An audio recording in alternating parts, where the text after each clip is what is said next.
pulisya. Target ng suspect ang mga lulong sa kasino at yung mga baon sa utang. Isa po yan sa mga nagiging target po nila, yung mga baon sa utang.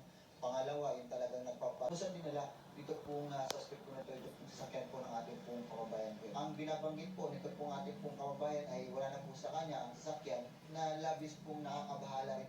Ayon paghahanap, nadakip ang babaeng nagrentangay umano ng isang sasakyan. Ayon sa pulisya, target ng suspect na biktimahin ang mga lulong sa kasino at yung baon sa utang. Tunghayan sa aking exclusive. Isang taon nang pinaghahanap ng mga alagad ng batas ang babaeng ito bago siya nadakip ng mga operatiba ng PNP Highway Patrol Group sa Taguig.